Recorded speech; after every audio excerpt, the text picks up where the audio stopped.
नमस्कार हिंदुस्तान। मैंने बहुत सारे मेल किए लेकिन बायर ने जवाब नहीं दिया। मैंने बहुत सारे बायर्स को अप्रोच की लेकिन कोई रिप्लाई नहीं आया। मैंने एम्बेसी से डाटा मंगवाया और उस डाटा के ऊपर मैंने प्रोसेस किया बट नो रिजल्ट। मैंने हर तरीके का प्रयास करके देखा सर, लेकिन मुझे सफलता नहीं मिली। दोस्तों, ये बायर सर्चिंग वाला जो प्रोसेस है ना, ये ओल्ड एज स्टोरी है। और आज इस वीडियो को ध्यानपूर्वक देखिएगा। जो मैं चीजें कह रहा हूं वो आपके लिए मान लीजिए कि गोल्डन टिप साबित होगी, एक वरदान साबित होगा, क्योंकि हो सकता है यही गलती आप कर रहे हो जो आपको नहीं करनी चाहिए। अगर आप मसाले का निर्यात करना चाहते हो, अगर आप एक्सपोर्ट बिजनेस में सक्सेस होना चाहते हो, तो मेरी इस बात को याद रखिएगा। आज का यह वीडियो आपके सोचने की पूरी क्षमता बदल देगा।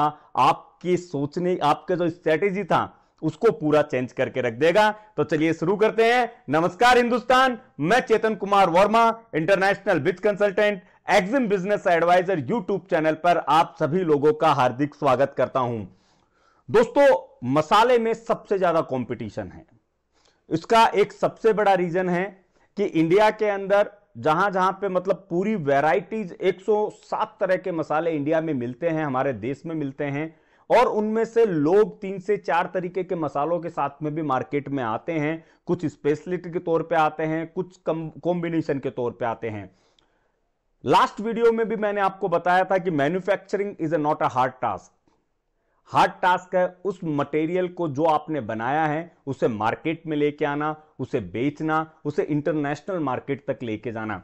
ऐसे बहुत सारे कोइंसिडेंस या बहुत सारे इंसिडेंट्स हुए हैं जिसमें बहुत सारे क्लाइंट ने कहा है कि सर हमें कॉल आया है और उसने हमसे टर्मरिक मांगी है। अब इन्होंने टर्मरिक के हिसाब से कोटेशन दी है, लेकिन इनको पता ही नहीं है कि बायर को कैसी टर्मरिक चाहिए। तो यहां पे जो सबसे बड़ा इश्यू है वो ये है lack of knowledge, lack of patience, कि आप लोगों के अंदर ये पूछने का भी टाइम नहीं है कि भैया आपको एग्जैक्ट मटेरियल कौन सा चाहिए। अब यहां पे गलती क्या होती है कि साहब मैंने तो बायर को मेल किया था, बायर ने कोई रिप्लाई नहीं दिया। बायर को मान लीजिए टर्मरिक की बात लेते हैं, क्रुकमिन लेवल उसको 5% चाहिए था, आप कोटेशन उसको 9% की दे रहे हो या 3% की दे रहे हो, जबकि उसके पास में बाकी के कुछ लोगों से जो कोटेशन है वो एग्जैक्टली आई है, क्योंकि वो एग्जैक्टली बायर के साथ में उसकी रिक्वायरमेंट जो थी उससे कनेक्ट हो पाए हैं। तो यहां पे एक जो सिस्टम हमारे यहां पे जो पहले से ट्रेडिशनल अप्रोच चलती आ रही है ना बायर के लिए, बहुत सारे वीडियोस आपने देखे होंगे, हमने भी बनाए थे, बाकी भी यूट्यूब भरा हुआ है। क्या करेंगे बायर के लिए, ऑनलाइन आ जाइए, क्या करेंगे बायर के लिए, एम्बेसी का डाटा ले लीजिए, क्या करेंगे बायर के लिए, मेल कीजिए, फॉलोअप कीजिए, XYZ, ये हम भी कहते हैं, लेकिन हम इसके अलावा भी कुछ चीजें कहते हैं। दोस्तों, आज टेक्नोलॉजिकल वर्ल्ड है, टेक्नोलॉजी अपग्रेड हो चुकी है। आप समझ रहे हो डिजिटल वर्ल्ड बनते जा रहा है, बिजनेस कंप्लीटली डिजिटल जाते जा रहे हैं, लेकिन हम आज भी अप्रोच पूरी की पूरी ट्रेडिशनल कर रहे हैं। एक्सपोर्ट के नाम से सभी लोगों के दिमाग में एक ही चीज चलती है, एम्बेसी का डाटा लो, कहीं से बायर डाटा लो और उसके ऊपर मेल भेजना शुरू कर दो। होता क्या है, हम लोग एक तो खुद ही एक दूसरे के लिए कंपटीशन इंक्रीज कर रहे हैं, क्योंकि हमारे दिमाग में कुछ 4 से 5 कंट्रीज हैं, उनके अलावा कोई कंट्रीज नहीं होती हैं जिनके अंदर हम अप्रोच करना शुरू करते हैं। उन कंट्रीज का डाटा आपने भी मंगवाया है, उन कंट्रीज का लाखों लोगों ने मंगवाया है, और वो सारे उसी डाटा पे काम कर रहे हैं। तो यहां पे अब आपको अपनी स्ट्रेटेजी बदलने का आप मान सकते हो कि टाइम आ गया है। सबसे पहले स्ट्रेटेजी तो मैं यही कहूंगा कि चूज योर स्पेसिफिक कंट्री, जहां पे ज्यादा अप्रोचेज आपको मिलती है, जहां पे आपको लगता है कि आपको पोटेंशियल क्लाइंट मिल सकता है, जहां पे ज्यादा आपको ओपन मार्केट मिल सकता है, उसके साथ साथ में जो क्लोजेस्ट मार्केट हैं उनको भी टारगेट बनाइए। क्योंकि अगर हम बात करें टॉप कंट्रीज की, टॉप बायर स्पाइसेस कंट्रीज की अगर हम बात करें, तो उसमें वियतनाम है, चाइना है, यूएई है, थाईलैंड है, यूके है, यूएसए है, मलेशिया है, सऊदी अरबिया है, Germany, Sri Lanka, Bangladesh, Indonesia, Netherland, Japan, France, Canada, Nepal. ये लिस्ट बहुत बड़ी होती जाएगी और ये अपने लेवल के हिसाब से इंपोर्ट करते हैं। इनमें से बहुत सारी कंट्रीज हैं जो री एक्सपोर्ट करती हैं।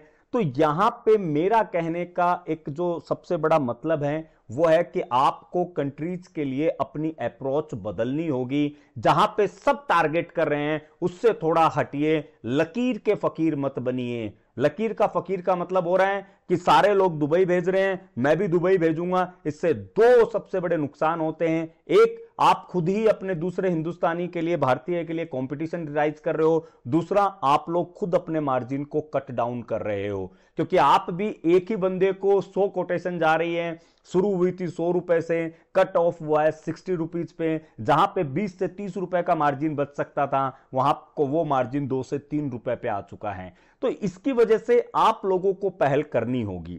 दूसरी, ट्रेडिशनल अप्रोचेज जो है बायर के लिए, जिसके अंदर सेम जैसा मैंने आपसे कहा कि वही डाटा, वही रिपीटेशन, सारी चीजें आप कर रहे हो। इंटरनेशनल मार्केट में अब आपको टारगेट बनाना होगा B2B और B2C। B2B यानी बिजनेस टू बिजनेस तो आपको अप्रोच करनी ही करनी है, उसके साथ में आपको अप्रोच करनी चाहिए B2C की भी, यानी जो रिटेल मार्केट है उसको भी आप लोगों को कैप्चर करने के लिए सोचना चाहिए। और ये इतना हार्ड नहीं है, क्योंकि सब कुछ जैसा मैंने कहा डिजिटल वर्ल्ड है। आपके पास में एक अच्छी इंटरनेशनल लेवल की वेबसाइट होनी चाहिए, सोशल मीडिया स्ट्रक्चर होना चाहिए, ब्रांडिंग होनी चाहिए, बिजनेस एसेसरीज होनी चाहिए, और आपके प्रोडक्ट की वैल्यू होनी चाहिए कि आप उस प्रोडक्ट को क्यों बेच रहे हो और उस प्रोडक्ट के क्या फायदे हैं, क्या उसकी क्वालिटी है। क्योंकि प्रोडक्ट तो ले लिया, बेचना आ रहा नहीं है। हमें खुद को ही नहीं पता कि हमने जो प्रोडक्ट चूज किया है उसको बेचे कैसे। हमें खुद को ही नहीं पता कि हमारे प्रोडक्ट की क्वालिटी क्या है। ये जो चीजें हैं ना, ये आपको लेके जा रही है लैक ऑफ बिजनेस के अंदर। आप मान सकते हो कि आपकी सफलता से ये आपको दूर लेके जा रही है, और यहां से ही शुरू होता है असफलता का दौर, जो आगे चलते चलते बंदों के अंदर पैसेंस जो है वो खत्म होते जाता है, और वो फिर एक डिसीजन पे आते हैं कि भैया इस बिजनेस में कुछ नहीं रखा। तीसरा, हम लोग B2B पे काम कर रहे हैं, B2C पे काम कर रहे हैं। यानी आपने B2B business to business approach कर रहे थे, B2C पे आप काम कर रहे हो। इसके अलावा एक नया थीम आपको लाना चाहिए जिसको बोलते हैं कोलैबोरेशन। हो सकता है आप स्पाइसेज में काम कर रहे हो, वो वहां पे फूड प्रोसेसिंग में काम कर रहा हो, आप एक दूसरे के साथ में कोलैबोरेट होइए। इससे क्या होगा, ये विदाउट इन्वेस्टमेंट वाला काम है, बट इसके लिए एक स्ट्रॉन्ग बिजनेस स्ट्रक्चर आपको चाहिए। यानी प्रोप्राइटरशिप से कोलैबोरेटिव पार्ट नहीं हो पाता है। ये जो जॉइंट वेंचर बनता है, मैं यही कहूंगा कि 99% ये कंपनी टू कंपनी बनता है।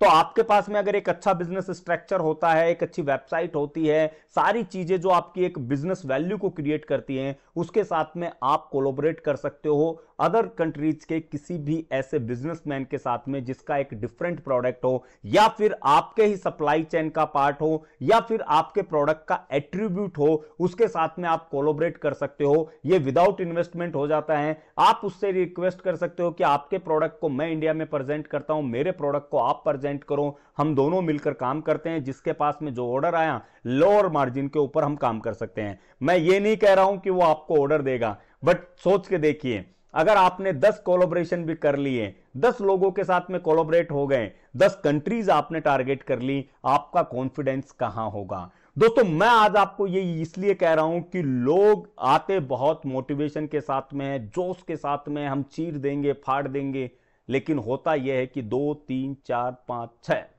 इतना टाइम निकलते ही वो खत्म हो जाते हैं।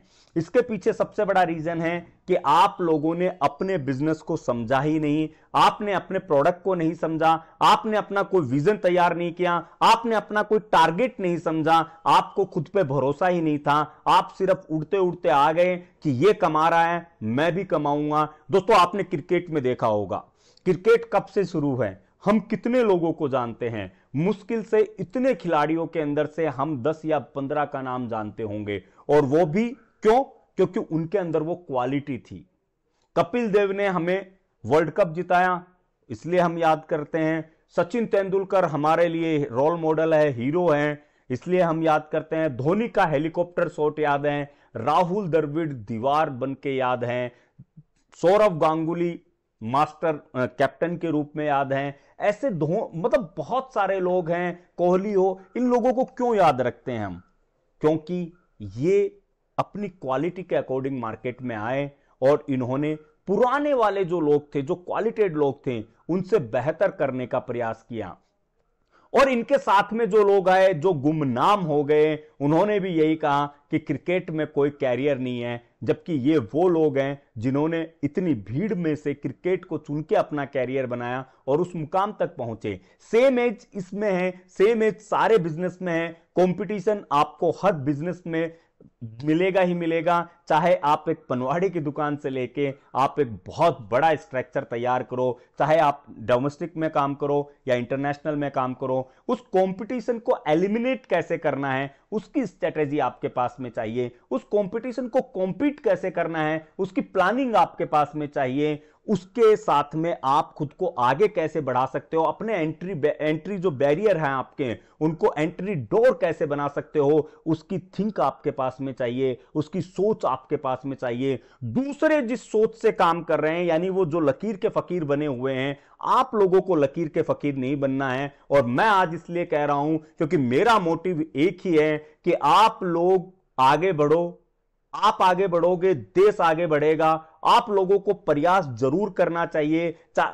स्पेशली ये स्पाइसेस के लिए वीडियो था, लेकिन मैं आज यही कहना चाहूंगा कि आपका कोई भी प्रोडक्ट हो, आगे बढ़ने की कोशिश कीजिए, प्रयास कीजिए, कुछ नया सोचने की कोशिश कीजिए, अपने माल को बेचने का तरीका बनाइए दोस्तों। क्योंकि जब आपका एक सिग्नेचर बन सकता है, अभी रिसेंटली हमने पुष्पा का जो वीडियो बनाया था उसमें आपने देखा होगा, अल्लू अर्जुन का ये जो था ये एक सिग्नेचर स्टेप बन गया, जिसने आज पूरे इंडिया के अंदर आप बोल सकते हो कि आग लगा रखी है। आप अपने प्रोडक्ट के साथ में ऐसा क्या इनोवेटिव कर सकते हो, आप अपने प्रोडक्ट के साथ में ऐसी क्या सिग्नेचर स्टेप जोड़ सकते हो, सोचिए। वो क्वालिटी वाइज हो सकती है, वो पैकेजिंग वाइज हो सकती है, वो कुछ कॉम्बिनेशन हो सकते हैं, वो कुछ अलग चीजें हो सकती हैं जो आपको आपके प्रोडक्ट, आपको भीड़ में से निकाल के आपको अलग लेवल पे लाके खड़ा कर देता है। और यही वो टाइम होता है जब आप अपने प्रोडक्ट के साथ में आगे जाते हो।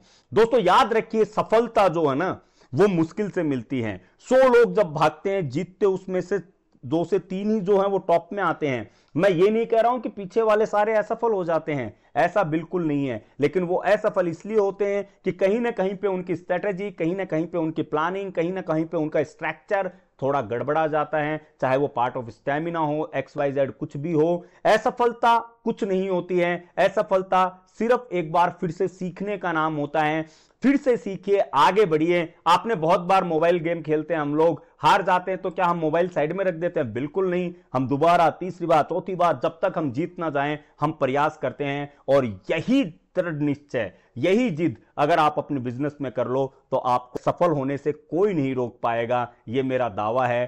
क्योंकि जब आप जिद करते हो, जब आप एक दृढ़ निश्चय करते हो, जब आपके पास में एक टारगेट है कि मुझे जीतना है, मुझे जीतना है, जब आप अपने दिमाग को यह सिग्नल देते हो मुझे जीतना है, तो आपका दिमाग, आपका भाग्य, ये कायनात, पूरा विश्व, आप ये मान सकते हो ये ब्रह्मांड आपको जिताने के पीछे लग जाता है। तो सोच बदलिए, आगे बढ़िए, लकीर के फकीर मत बनिए। बायर को बायर सर्चिंग से ज्यादा बायर अट्रैक्शन पे लेके आइए। खुद को ऑनलाइन अवेलेबल करवाइए, इतना अवेलेबल करवा दीजिए कि बायर खुद आपके पास में चल के आए कि सर मुझे ये मटेरियल चाहिए। याद रखिए, जिस दिन ऐसा हुआ आप अपनी सफलता की कहानी अपने हाथों से लिखेंगे।